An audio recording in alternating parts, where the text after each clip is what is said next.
Hey guys, welcome back to our channel. I am Sneha और आज की वीडियो लेक्चर में हम BCA का BCA 012 मैथमेटिक्स जो कि है बेसिक मैथमेटिक्स, उसका क्वेश्चन पेपर हम सॉल्व कर रहे हैं। और आज की वीडियो लेक्चर में हम क्वेश्चन नंबर 2 देखेंगे। फटाफट से देखते हैं क्वेश्चन नंबर 2 क्या है और इसे किस तरीके से सॉल्व करना है।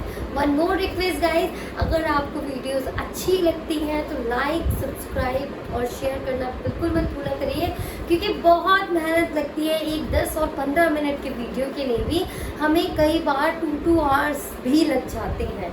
ठीक है, तो प्लीज़ एफर्ट्स करा करिए, मतलब हमारे एफर्ट्स को अप्रिशिएट करिए और मोटिवेट करिए हमें लाइक करके, शेयर करके और कमेंट सेक्शन में कमेंट करके ज़रूर बताएं भाई वीडियो आपको कैसे लगे। अब ज़्यादा टाइम वेस्ट नहीं करते हैं, क्वेश्चन को देखते हैं क्या है और उसे किस तरीके से सॉल्व करना है।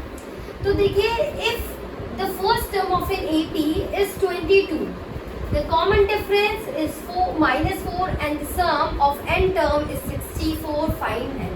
अभी देखिए, ये AP का क्वेश्चन है। AP बोले तो अर्थमेटिक प्रोग्रेशन, मतलब हम इसे सीक्वेंस एंड सीरीज भी कहते हैं। 2-3 कई टर्म्स में इसको बोला जाता है, इस चैप्टर का नाम लिया जाता है। कई बार सीक्वेंस एंड सीरीज के नाम से भी आ जाता है, कई बार अर्थमेटिक प्रोग्रेशन के नाम से भी आ जाता है। तो मुझे कैसे पता चला है अर्थमेटिक प्रोग्रेशन का है, क्योंकि यहाँ पे कहा है फर्स्ट टर्म जो है AP का वो 22 है। ठीक है, अब समझते हैं और इन सब तरीके के क्वेश्चन को कैसे करते हैं वो मैं बेसिक भी बताऊंगी इसे। क्या कहा है, if the first term of an AP is 22, अगर फर्स्ट टर्म 22 है और कॉमन डिफरेंस दिया है -4 और n टर्म का जो सम दिया है 64 दिया है, हमें फाइंड करना है n।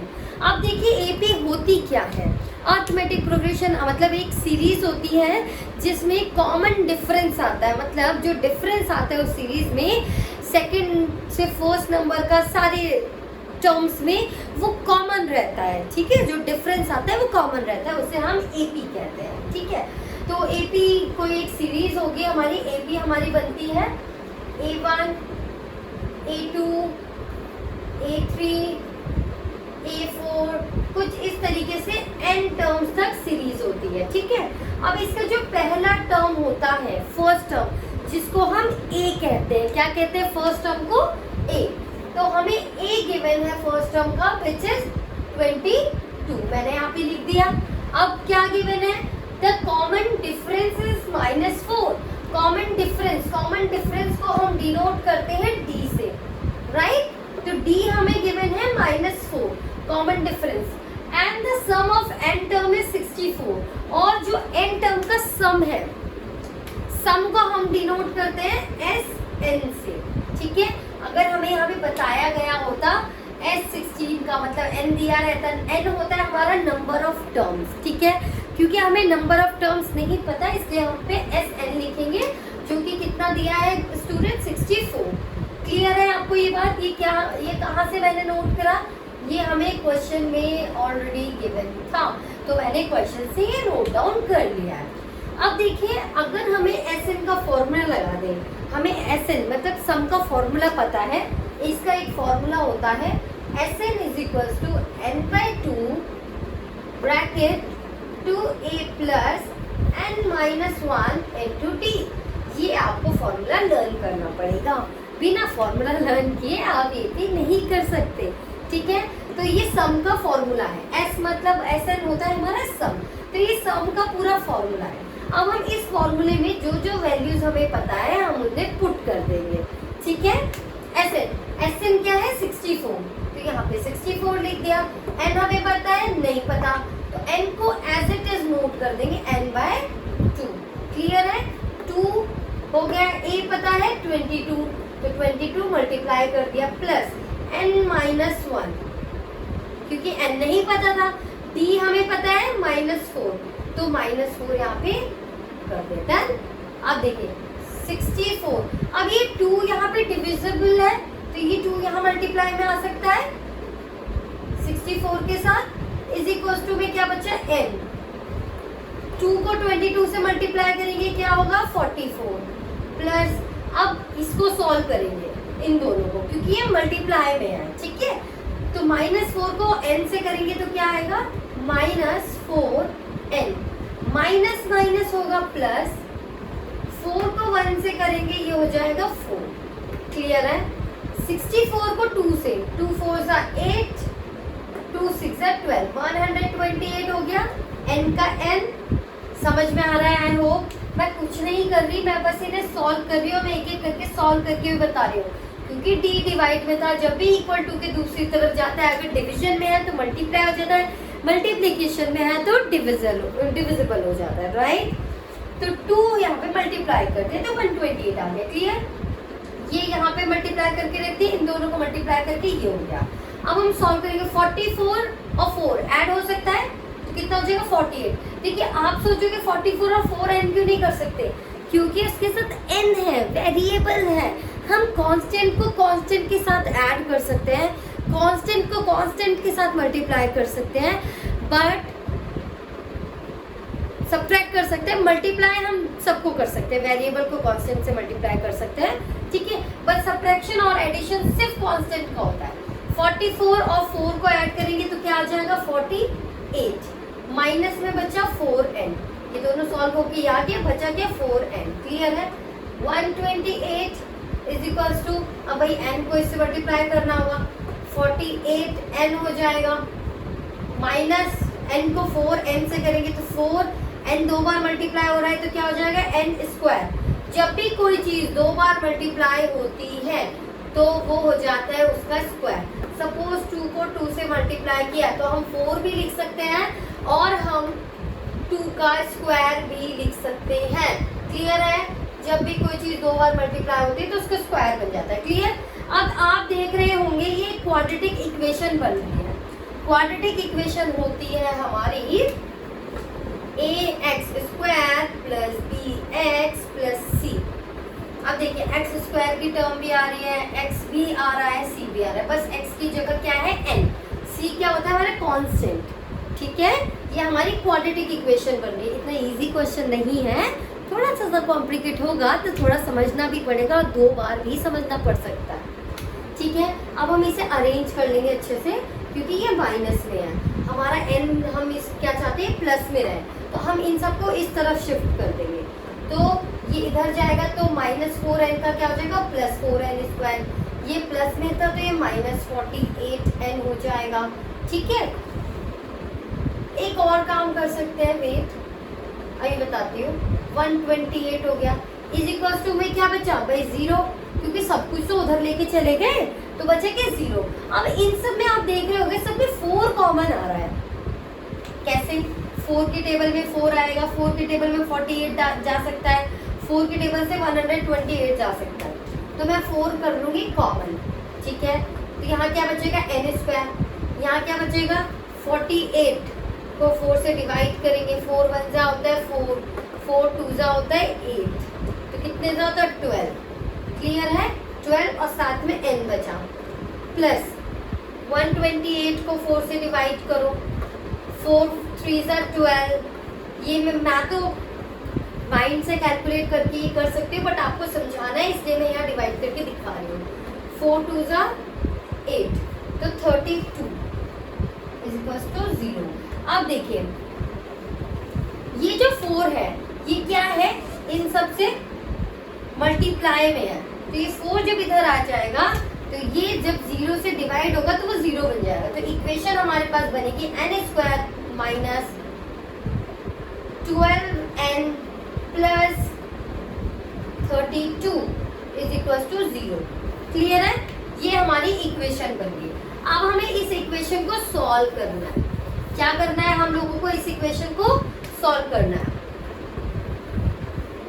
अब सॉल्व कैसे करेंगे भाई? क्वाड्रेटिक इक्वेशन को सॉल्व करने के लिए मिडिल टर्म स्प्लिटिंग करते हैं। मैं ऑलरेडी बहुत बार मिडिल टर्म स्प्लिटिंग बहुत से क्वेश्चंस में सिखा चुकी हूँ, एक बार फिर सिखाती हूँ। ध्यान से देखिएगा, n square minus 12n plus 32 is equal to 0 है। क्लियर? मिडिल टर्म स्प्लिटिंग के लिए क्या करते हैं? इसको और इसके कोफिशिएंट को मल्टीप्लाई करते हैं। तो इसका कोफिशिएंट क्या है? 1। 32 को इससे करेंगे तो क्या आएगा? 32 आएगा। अब 32 के ऐसे फैक्टर लेंगे जिन फैक्टर को प्लस या माइनस करने पे हमारा बीच वाला बने, मतलब मिडल वाला बने। फिर से समझाती हूँ, हमें कुछ नहीं करना, लास्ट को और फर्स्ट वाले को मल्टीप्लाई करके देखना है।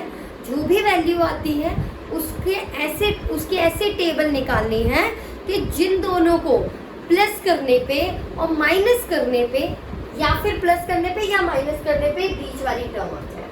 क्लियर है? 32 कैसे कैसे बनेगा? देखो 2 6 32 होता है, ठीक है। और क्या होता है? 3 के टेबल में 32 नहीं आता। 4 8 32 होता है, ठीक है। और 16 2 हो गया, 2 16 एक ही बात है। और भी होते हैं बट अभी हमारे पास 2 बन रहे हैं, ठीक है। और अब इन दोनों में से किसको प्लस या माइनस करने पे ये बनेगा। 16 में से 2 माइनस क्या बता? 14 नहीं हुआ, ये तो 12, हमें 12 चाहिए। 16 में 2 ऐड किया, क्या बना? 18 नहीं हो रहा, तो ये वाला कैंसिल हो गया। अब नीचे देखते हैं, 8 में से 4 माइनस किया, क्या बचा? 4, तो 4 चाहिए नहीं चाहिए। 8 और 4 को ऐड किया, क्या आया? 12। 8 प्लस 4 किया तो क्या आया? 12। तो हम हमारा 12 चाहिए था, 12 मिल गया। क्लियर है? तो हम इसको कर देंगे n² माइनस ऐसे ही रखेंगे। इन दोनों को ऐड करने पे आया था, ये माइनस अलग रखा। अगर ये प्लस होता तो प्लस लिखते, माइनस होता तो माइनस। ब्रैकेट लगाएंगे, 8n लिखेंगे प्लस 4n लिखेंगे। क्यों? क्योंकि दोनों को ऐड करने पे 12 बना है। Plus 32 is equal to 0। इतना क्लियर है? अब इस ब्रैकेट को ओपन करेंगे, n² ऐसे ही है, माइनस प्लस माइनस हो जाएगा, माइनस प्लस माइनस 4n हो जाएगा, प्लस 32 इज इक्वल टू 0। इतना क्लियर है सबको? अब देखिए, अब हम क्या करते हैं, इन दोनों को एक साथ लेते हैं, इन दोनों को एक साथ लेते हैं, ठीक है। इन दोनों में से जो कॉमन आ रहा है, मतलब जो इसमें आ सकता है, दोनों में आ रहा है। दोनों में क्या आ रहा है? n, यहाँ भी n² है, यहाँ भी n² है, तो भाई n² बाहर ले लेंगे। कॉमन लेने का मतलब जो दोनों में आए, कॉमन मतलब जो दोनों में आ रहा हो। तो जो दोनों में आ रहा है वो n², तो इसको बाहर ले लेंगे और ब्रैकेट लगाएंगे। जब n² यहाँ चला गया, क्या बचा? कुछ नहीं बचा। जब कुछ नहीं बचेगा तो हम 1 मानेंगे, 1 बचा, ठीक है। माइनस n² तो चला गया, कुछ गलत है क्या? हाँ गलत है, ये 8n था ना कि n², ठीक है। तो इन दोनों में से कॉमन क्या आया? n। क्या कॉमन आया दोनों में से? n कॉमन आया। एक n यहाँ, एक n यहाँ। यहाँ से जब एक n चला गया तो क्या बचा? एक n बचा। माइनस यहाँ से n चला गया तो क्या बचा? -8 बचा। क्लियर? अब इन दोनों में से कॉमन लेंगे। देखो, एक तो माइनस लेंगे, ये भी 4 के टेबल में आता है, ये भी 4 के टेबल में, 4 8 सा 4 कॉमन ले लिया। यहाँ क्या बचा? n -8, ठीक है। अब -8 कैसे आया? माइनस, ये आपको चेक करना होगा कि जब इसे सॉल्व करेंगे तो ये बनना चाहिए। 4 को n से मल्टीप्लाई करेंगे -4 को, तो -4n बन जाएगा। माइनस माइनस क्या होता है? प्लस, तो माइनस को -8 से करेंगे तो +32 बन जाएगा, ठीक है। ये और ये हमेशा सेम आने चाहिए। अगर ये गलत अलग अलग आ रहे हैं तो इट मीन्स कि कुछ गलत है, ठीक है। कुछ ऐसा पार्ट है जो आपने सही नहीं किया है। अब क्या करेंगे, इसको एक साथ ले लेंगे, n-4 और ये एक साथ है n-8 इज इक्वल टू 0, ठीक है। अब n-4 इज इक्वल टू 0 और n-8 इज इक्वल टू 0। जब -4 उधर जाएगा तो ये 4 हो जाएगा, n की वैल्यू हो गई 4 और -8 उधर जाएगा, n की वैल्यू हो जाएगी 8। क्लियर है? हमारा आंसर आ गया है, एक आ गया n इज इक्वल टू 4 और एक आ गया n is equal to 8। I hope it is clear. अगर क्लियर है तो लाइक, शेयर और सब्सक्राइब करना बिल्कुल मत भूलिए। कमेंट सेक्शन में कमेंट करके जरूर बताइए कि वीडियो आपको कैसी लगी। अब मिलेंगे नेक्स्ट वीडियो में नेक्स्ट क्वेश्चन के साथ, जो कि है वेक्टर का क्वेश्चन। और देखते हैं, आपको जो भी वीडियोस चाहिए सब प्लेलिस्ट में अवेलेबल होंगे, सब मिल जाएंगे प्लेलिस्ट में। कोई परेशान होने की कोई ज़रूरत नहीं है, सारी प्लेलिस्ट मैंने बनाई हुई है। आप चाहें तो सिर्फ एक इस साल के क्वेश्चन पेपर पे डिपेंड मत रहिए, पहले के जो 2018, 2019, 2017 में आए उन क्वेश्चन पेपर को भी देखिए, ठीक है। तो उनके भी लिंक्स, कुछ वीडियोस मैंने बनाई हुई हैं, वो आपको प्लेलिस्ट में मिल जाएगी, उनको देख लीजिएगा, समझ लीजिएगा। क्यों? क्योंकि रीसेंट का क्वेश्चन उठा के तो कोई दे नहीं देगा, ऑब्वियस है पुराना क्वेश्चन दे भी सकते हैं, अभी का कोई नहीं देगा। बट हाँ, अभी के क्वेश्चन से ये होगा कि पैटर्न पता चल जाएगा, आपको समझ में आ जाएगा और इसी टाइप के क्वेश्चंस आते हैं, ठीक है, सिमिलर आएंगे इससे। Bye, take care, thank you so much for watching the videos, keep watching, keep loving and keep sharing.